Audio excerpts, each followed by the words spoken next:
So who would you say, if you had to choose, is probably the best golfer on the team, and who would you say is probably the worst?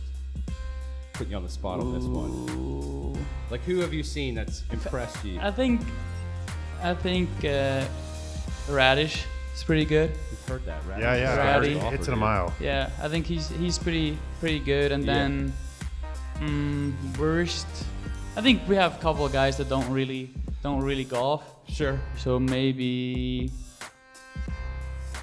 Johansson. He's not really that big into golf. Yeah, Yanni's more of an I like that. Throw the goalie right under the bus. Yeah. When in doubt, goalie goes under the bus. That's what we always do, no? Yeah, exactly. Hey, I'm looking at it. That's you. I was good. I had my guy. Yeah.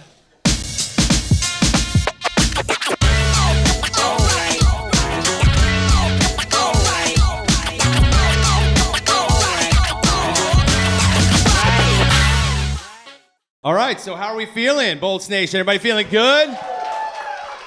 You guys look amazing, as always. This is a brand new season of the Bolts Block Party. I don't know what episode in the Kobe and Wolfie area. I think we're like over 60 now or something in that realm. I was going to say 10,000. I feel like I've been around here too much. Not quite that much, but we're getting up there. So we appreciate you guys also flexing from the hurricane to reschedule for this episode here. So we hope you all got the opportunity to get in. So without further ado, are you guys ready to see who our special guest is here tonight?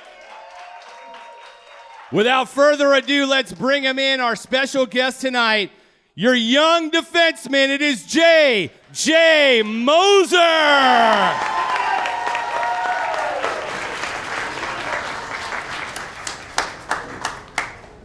What's up, big guy? Good to see you, man. How you doing? You was great. Good to see you, man. Good to see you. Have a seat. JJ, thank you so much for taking the time out of your busy schedule to party with us here at the Cigar City Tap Room. Thanks to our friends at Highlight IPA for powering another awesome live episode. How are you feeling right now? Feeling good. Thanks for having me. Thanks for being here. Yeah. Give him a round of applause. I mean, he's a new guy to the crew. Before we get into our convo with JJ, I know you guys have question cards on the table, so this is a good opportunity for you guys. We'll give you some time to fill out those cards, and then we're going to give you guys a chance this year to ask the questions directly. You guys will be able to ask JJ the questions. Also, They're part of the show. they are part of the show. After, JJ's going to sign some items for you guys. We're going to have the raffle tickets you got coming in, so we're going to give away some autograph stuff from JJ as well. So let's get right into it. JJ, the name, Kobe and I were asking, did you shorten it to JJ because it's easier for people? I mean, how is the proper pronunciation of the name? Is it Janis Jerome? Janis Jerome? How do you properly pronounce the two J's? So technically in German, you say Janis Jerome Moser. Janis Jerome. You got that? I got it. Yeah. Okay. Is that like a family name, or is that your parents with the intention of always calling you JJ, or?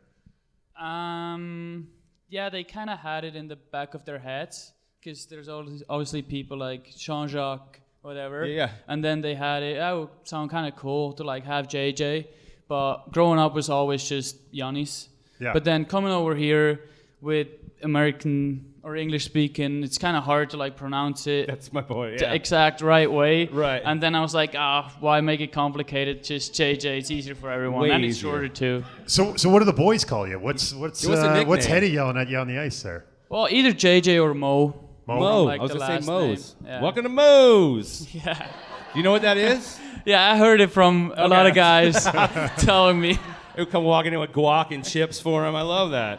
So I also looked up, because like you said, where you're from in Biel, Switzerland, half of the country French, other half German. So I figured we could take them to school today by learning the proper ways to say "Be the Thunder." So in German, is it "Sie der Donner"? Did I say that right? Yeah, sei der Donner. "Sei der Donner." I was close. There Can you you go. guys say it again? Sei der Donner. Everybody on the count of three. 1, 2, 3. All right, that was good. Now in French, it is "Sois le tonnerre." Is that right? Ouais, Sois Sois le le tonnerre. tonnerre. On the count of 3, Swallow-Tenaire. 1, 2, 3. Listen, Nice. it's like we're teaching them here. We're taking them to school on the block party. So let's take them back, JJ, because you're a pretty young guy. You're a new guy to the team. Your journey hasn't, I mean, it really didn't start that long ago, but you were selected 60th overall in the 2021 NHL entry draft, drafted by the Arizona Coyotes, which is now Utah. But the elite prospects, because I did a little research on you, and they called you, and I'm going to quote them, an all-around D-man with great skating skills who is brilliantly defensive. He can also play on the power play thanks to his good hockey sense. Would you agree with that statement? Well, it doesn't sound too bad. Right? I mean, obviously.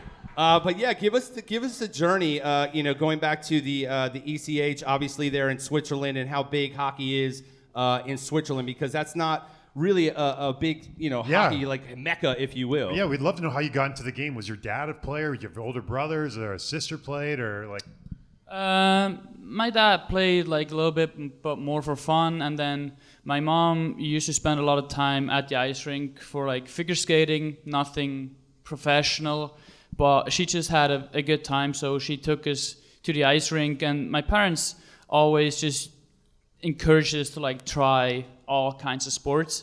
So then at one point we just went to the ice rink, and I saw all those guys with their monster equipment, and they just looked invincible, and then I thought, yeah, that's what I want to do. So I mean, obviously you had to hone in your skills at some point. So who do you tribute to you developing and growing as a player? Well, I had a couple of good coaches, especially one early on where he just taught us the basics right from the start, and I think those are the things that you can take advantage all your career. Sure. And also kind of my mom, it was funny because I obviously wanted to like start playing hockey, but she was like, oh no, that doesn't count because all the hockey players, they just lean on their stick, they don't even know how to skate. Right. So then she took me and my brother to learn how to skate without a stick for a full year, basically, before I could start playing hockey at age 5. So I was learning how to skate age 4 without a stick. Which is smart, though. I mean, obviously, you got to start them at a young age, Kobe. I mean, you as well, right? I think you're going to see a lot of kids now just like skating. Right. Work for JJ. Here we go. But one thing I found really interesting about Switzerland is the model that you guys have over there of the club model. Is that something you grew up under? You grew up under a club model, like from the youngest players all the way to the professional team. Everybody's tied under the same club. Yeah, 100%. It was basically the only club I ever played before coming to the US. So I started in hockey school at age 5, and then every 2 years you go to the next age group, under 7, under 9, under 11, and then you just go up the ladder, and when you're 18, you get invited to practice with the professional team, the first team, and then you have your first couple of games, and then I played 3 years with the professional team of my hometown. I find that so odd. Like, it's the fact that, like, let's say you have a 5-year-old and he starts in the Tampa Bay Lightning club program, right? And by the time he's 20, there's no draft or anything, but he could be playing for the Tampa Bay Lightning. It's so different in Europe compared to the whole draft thing. So when you were growing up, and me and Greg were talking about this, Switzerland is, notorious, or not notorious, but famous for being neutral. What was your favorite NHL team growing up? Because you guys have this neutrality of, like just in the middle of Europe. Well, I didn't really have a favorite team. It was obviously the team that my favorite players played for. So Roman Josi, as a Swiss defenseman, was the guy to look up to. So it was gravitated naturally towards Nashville as a team, but I never really had that one team that I really followed passionately. Sound like my fantasy football team. I cheer for all of the guys, So, like, speaking of Roman Josi, and some of the players that have been coming out of Switzerland, yes, you see that more and more now, that there's just more high-end guys coming out of Switzerland than ever before in the league's history. What would you contribute that to? Is it just good coaching, more kids playing in Switzerland? Like yourself, like you're part of a brand new crop of Swiss players that are making noise on the World Championship stage or the Olympic stage and all kinds of stuff like that. Yeah, I think it's certainly the development. I think there's a lot of good coaches there. They're doing a great job with just teaching the young kids already at a young age. But then I also feel it's just like the way it goes, because whatever 20 years ago, there was probably no Swiss guy in the league at all. And then we had Mark Streit, first guy that really made an impact in the league, and then you start to believe, all right, he came exactly from where I'm from, and then you feel like, all right, I can do that too. And I think that's also a part in that, to just have that belief and see many other guys now doing it, and it feels more attainable probably than it felt a couple of years back. It's interesting because I did my homework here, and I'm curious if you knew this. So the top NHL Swiss players of all time, I have the top 16, because there's obviously more than that, but the top 16, you see who's number 16 on the list? Yeah. You. And if you look at the date of birth, I mean, number 16 on the all-time list already, which is remarkable. But then I started looking at the born dates, right? And you're seeing like 1990, like you just said, Mark's here, 77, 88, 2000. Like there's nobody even in the same realm.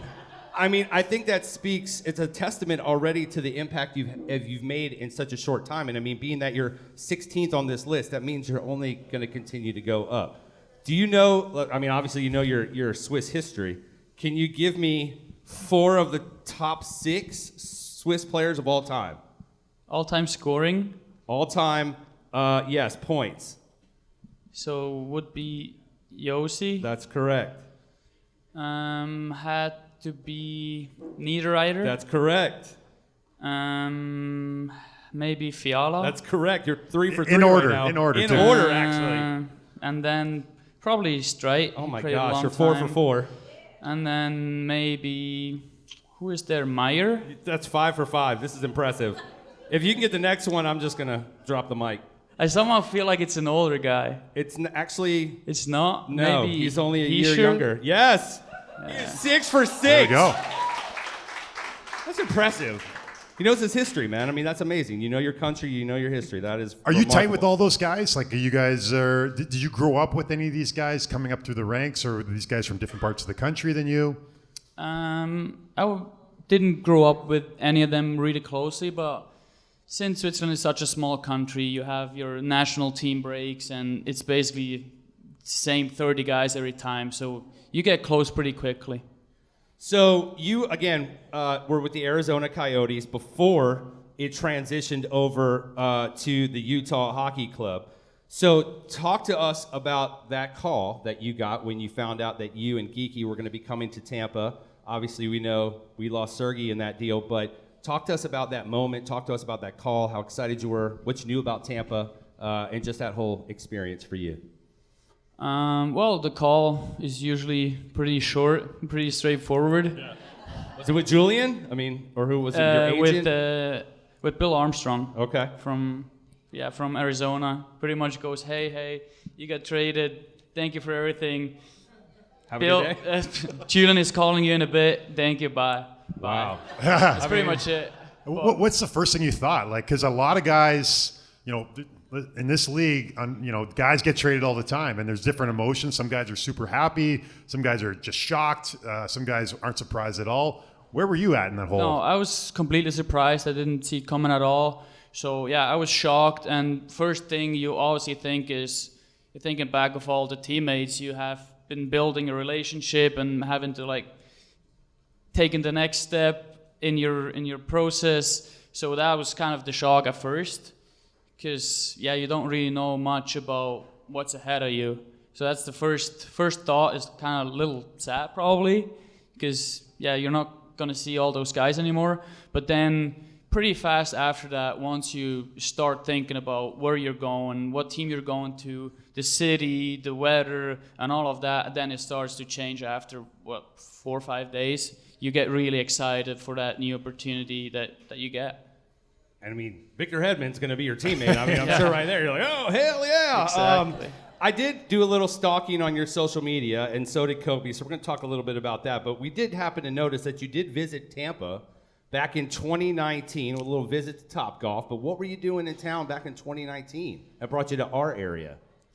So it was funny. We had a hockey camp organized from my agent and organization in Switzerland that just organizes hockey camps. Okay. So the idea was, why not practice or work out and have vacation at the same time? Okay. So they would organize, or what better spot to organize that camp than Tampa? Of course. So we would all Swiss players fly to Tampa and then just work out, skate in the morning, and then lay at Clearwater Beach in the afternoon. It's a no-brainer when he got the call to Tampa. You know he was super Yeah. excited. So you were at Topgolf. So I'm assuming at this point you've been out on the links with the boys. I mean, is that a fair assessment at this point? You've been out with the guys? You look like a golfer, right? He's a golfer. We've stalked his social Just media. started. Just Okay. started. A Okay. little bit. So who would you say, if you had to choose, is probably the best golfer on the team, and who would you say is probably the worst? Putting you on the spot on this one. Like, who have you seen that's impressed you? I think Radish is pretty good. We've heard that, right? Yeah, yeah. Ratty. It's in a mile. Yeah, I think he's pretty good. And Yeah. then worst, I think we have a couple of guys that don't really golf. Sure. So maybe Johansson. He's not really that big Jonas. into golf. Yeah, Jonas more of an I like outdoorsman. that. Throw the goalie right under the bus. When in doubt, goalie goes under the bus. That's what we always do, no? Yeah, exactly. Hey, I'm looking at it. That's you. I was good. I had my guy. Yeah. So you also you're a boat captain yourself. We just had Coop's Catch for Kids raise a ton of money. So thank you for being a part of that event. Yeah. I mean, it's amazing event. Over $1 million Coach Coop has raised for pediatric cancer. Supposedly, Paulie got the biggest fish. Are you going to confirm that? Because I saw you had some pretty big catches out there yourself. I wouldn't agree if I had any big catches. I'm not the biggest fisher. Yeah. But no, I saw Paulie had a pretty good looking big fat fish. Yeah. You did. Well, if you're not a big fisherman and you're just getting into golf, like what do you do when you're away from the rink? Like off season or during the season? What are your hobbies? Well, all kinds of sports. So whether it's running, whether it's pickleball, tennis, all racket sports, or golf. I'm just not good at it, but I still enjoy doing it. So yeah, probably just being outside, moving, and being with friends, playing a little soccer. That's most of it. Have you met Roger Federer? No, I have not. Is that a goal of yours? I feel like Oh, that'd be every that would be nice. countryman's I goal. mean, It'll happen someday, for yeah, sure. I hope so. So we were just talking about, the boat captain. Is there any future plans for you? Obviously, you're getting settled here in the Tampa Bay area, but obviously getting out of the water seems to be a big thing for you. Is there any plans to maybe have your own JJ boat out there with the boys, or you're not quite feeling that yet? These waters of Tampa Bay. Well, we'll see what's possible, but it would certainly be nice to have access and spend a little time out on the ocean. Yeah, well, I'm saying we have a canal back here. You could literally pull your boat up to practice and just dock it right there, and just throwing that out there. I mean, it is possible. You could step up and get him a boat. I would love to. There we go. So you were talking about things in the off season. The one thing you didn't mention was ski jumping. Yeah, we did a deep dive there. We found, and on a very impressive Instagram account, but we'll get to that. But We will. But the ski jump. the Olympic ski jumping, it was quite the production of the video you had there. How did you get involved in that? Like, is that something you had career change? Is the caption there? I didn't know most hockey players try to avoid skiing in the off season, but you have You gone went the all- opposite he was all way. in, You're yeah. jumping. No, that was super funny. It was a friend of mine that I met in Swiss military. So we all have to go through military. So we had military for all the sportsmen. So I met him there, and he's do you have Nordic combination? So ski jump and what's the other one? Slalom? Wait. Yes, Cross country. Cross yeah, country. yeah. I was going to say Cross-country ski and- jumping and shooting a gun. I was like, oh, that's Yeah, so Sounds safe. Ski jumping and cross country skiing together. So that's what he does, and then he just invited me and said, "Yeah, come and try it out." And I'm like, "Yeah, you gotta widen your horizon and just try it. I mean, he fooled me because I thought he was going down the super big jump, and then like you get to the video, it's like the little baby jump. Like, I was like, this is like. But a he super build-up. looked the part. He had the whole costume on did. and like the goggles and the helmet. Yeah, we had a good production manager that knew how to build up the tension there. Okay, so then that obviously leads us to the Yeah. next question. You seem to be pretty engaged on social media. Athletes all have a different perspective of how they engage and use their social media, whether they use it to connect with fans or give a glimpse into their life. You guys are pretty like produced pieces there. Like the ski jump piece was like produced, or you out on the golf course was produced. So do you actually have somebody that you're working with that helps you with that stuff, or you're kind of doing a lot of that yourself? No, I just started this summer, like taking it a little bit on a more professional level and just, letting people have a little bit of an insight in my life. And he's a big watch guy too. I figured out. Who are you wearing today? That's just your Fitbit? No. Is this no your cane. friend's company? Yes. Like I saw. So tell us about how Yes. that you're like an influencer now. Well, I mean, I'm gonna call you that. I mean, you've kind of got the influencer status. But talk to us about the watch.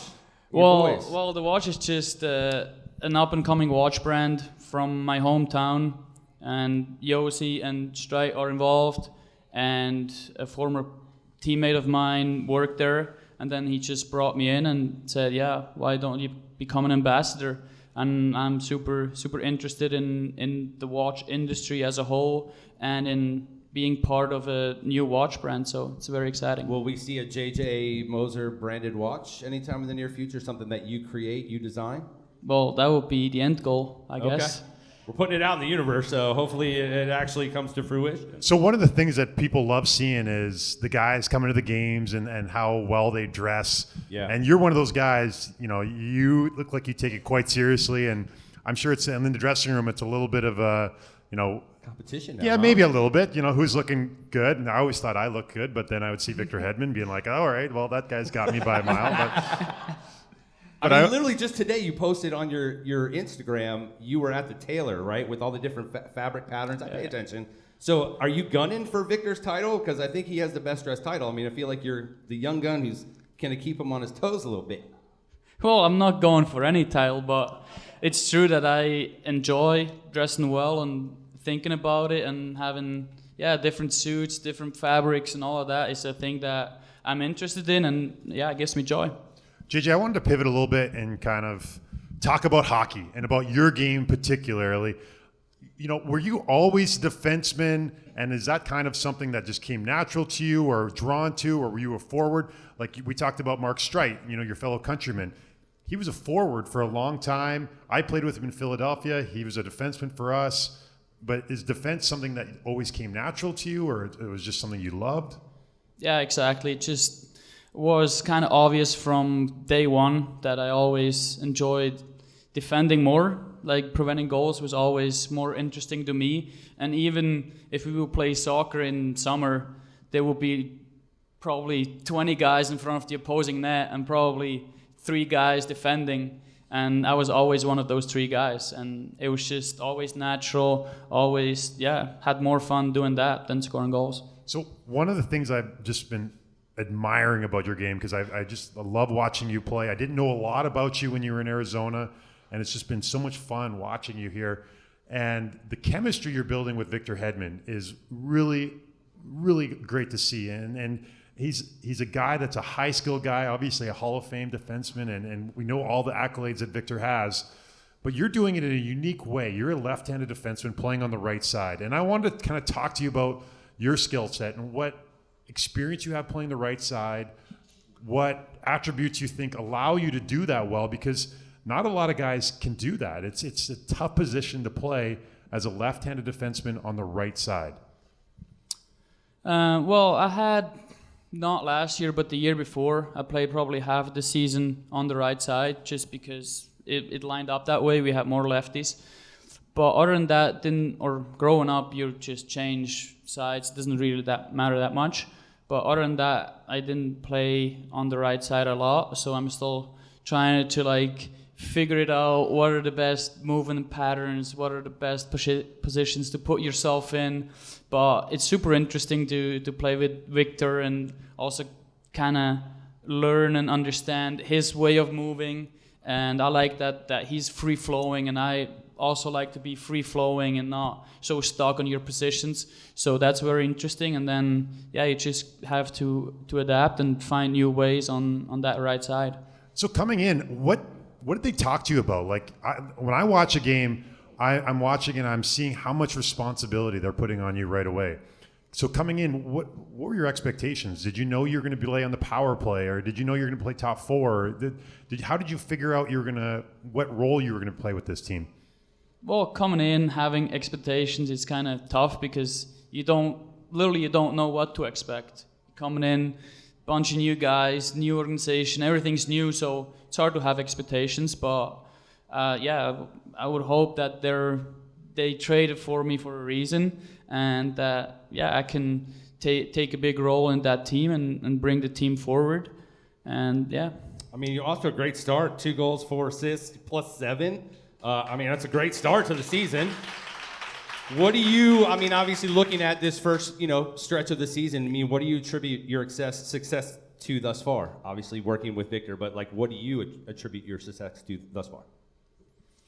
Well, I feel like my strengths are skating, so that always helps you to be in good positions to start.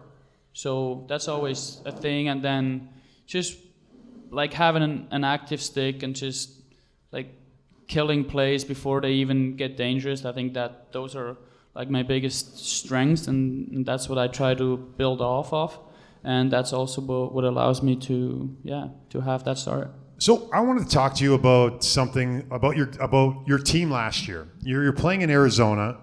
You guys are playing in, is it Mullet Arena? Was that what it was called? Right. 5,000, 6,000 fans? Is that right? 4,500, yeah. I guess maybe the question is what is that like playing in such a small arena? Because that's just, that's not normal. It was kind of a temporary situation. And as players, did you guys think you were going to be there long term, or did you guys foresee this move to Utah happening at some point during the year? And when you did, what did the guys think about it? Well, first of all, the arena was just small. The thing was, it wasn't actually bad because everything was brand new, built for the college.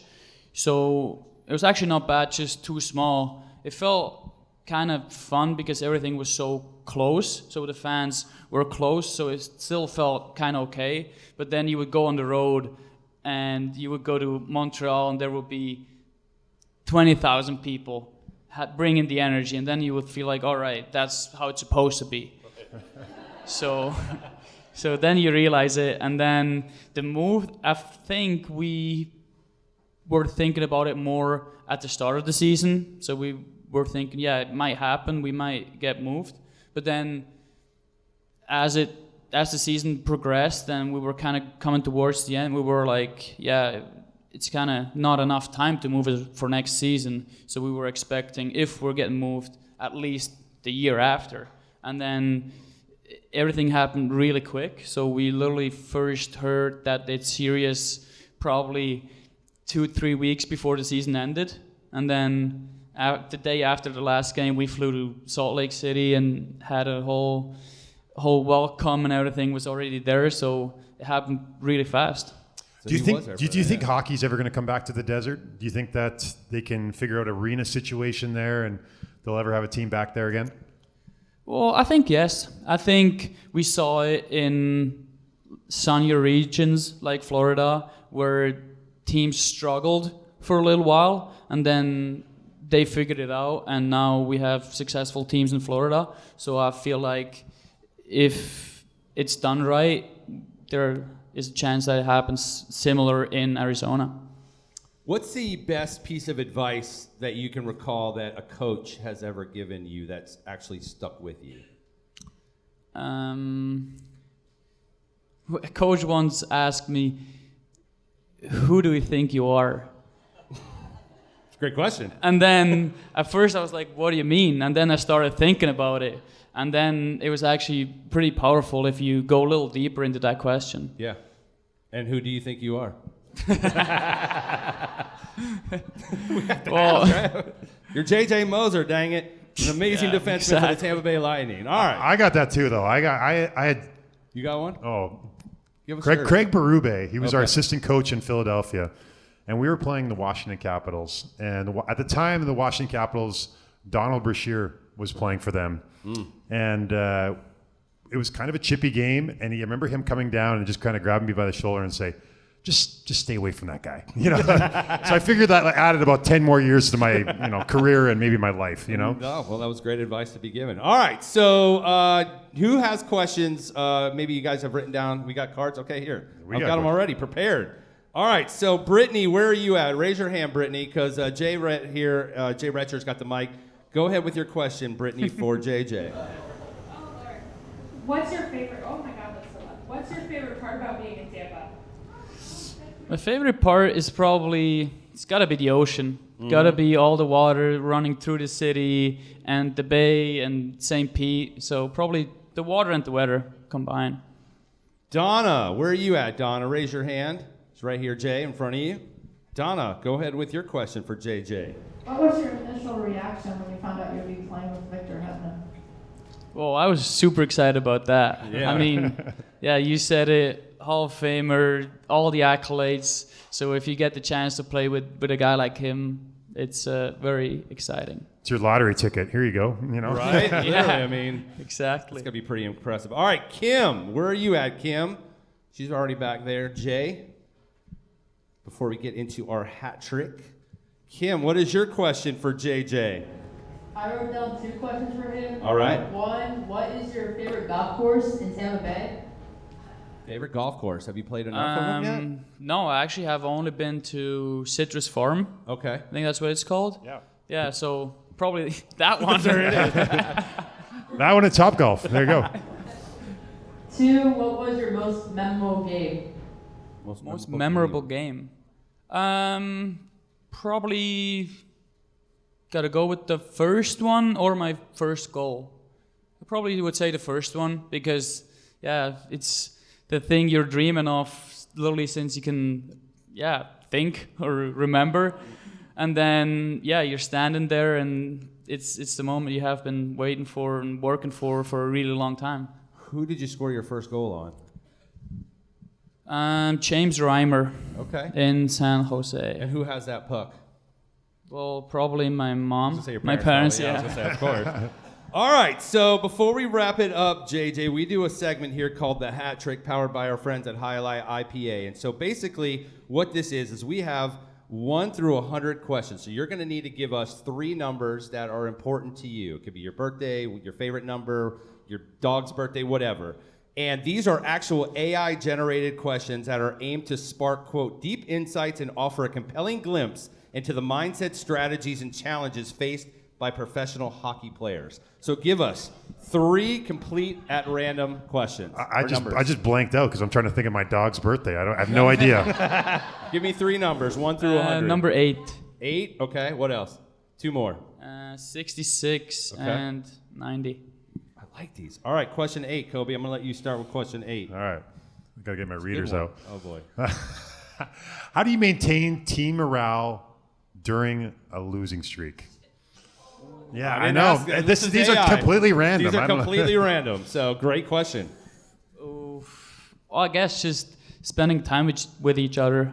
Like probably either go for pop stroke. That's Yeah. what you call it here. Yeah. Like just have activities or just have a beer and chit chat for a little bit. I think that's almost the most effective one. Just to hang out with the boys, get your mind off of things. Yeah, That work for you? you get together. You don't. Yeah. When you're losing, it's very easy to pull apart. And good teams, no matter what's going on, whether it's a losing streak, winning streak, they just stay together. I think that's great advice, JJ. Great advice. All right, question 66. How do you, JJ, find time or how do you mentor younger players?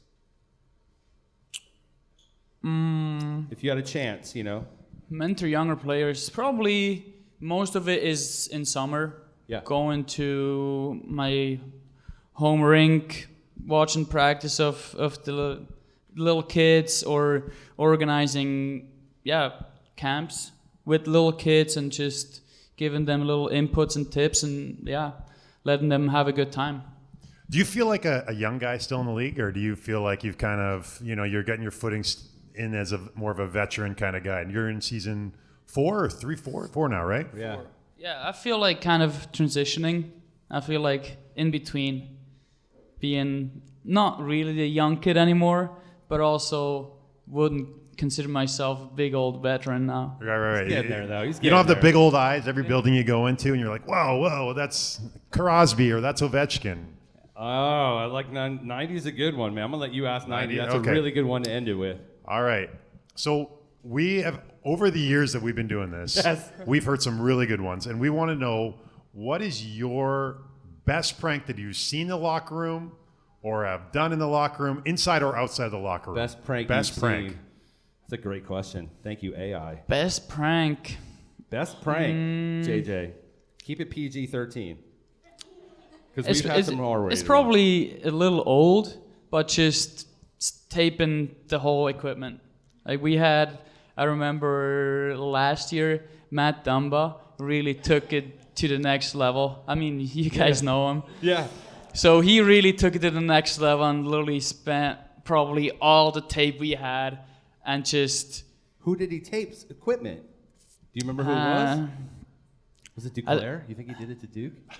I don't remember, but I think the day before, a guy was like, had a little something, so he just didn't practice, and then we had very few defensemen, so we had to run a lot. So then he was kind of like sending a message and just taping the whole equipment, and the guy obviously came too late to practice because his whole equipment was just Explain taped to us up. when you say taping up equipment, paint the picture for them what that actually means. If you're taping up equipment, like literally the pads and the jersey, Yes, and you just tape it exactly. all. So literally. You take the pants, and then you stuff everything you can: the shin pads, elbow pads, even shoulder pads, Gloves. It's a giant ball. gloves, exactly, gloves, helmet, skates. Literally everything is pretty much And just in a like big ball. the size of the pants from here to here. Everything is just there, and then you take whatever tape you can and just Dudes look at it and they're like, literally what go. am I going to do here? Literally Like, go for half an hour, just tape and tape and tape and. Coach, I got a problem. That's amazing, man. All right, well, listen, we know you got a game tomorrow, so we appreciate you taking the time. Can we get another round of applause for our guest here tonight, JJ Moser? JJ, we wish you nothing but success down the way here, and we're super excited to have you on the team. And, Yeah, welcome. It's been just fantastic watching you, and we can't wait to watch what you bring the rest of the season here. So welcome, and good luck, man. Thank you very much. That was fun. All right, thank you guys so much for being here for another episode of the Block Party Live, powered by Highlight IPA, and we're going to be back with another live episode in just a few weeks. So you guys keep it here, and you'll find out the details soon. Thank you guys so much, Bolts Nation. Thanks, guys.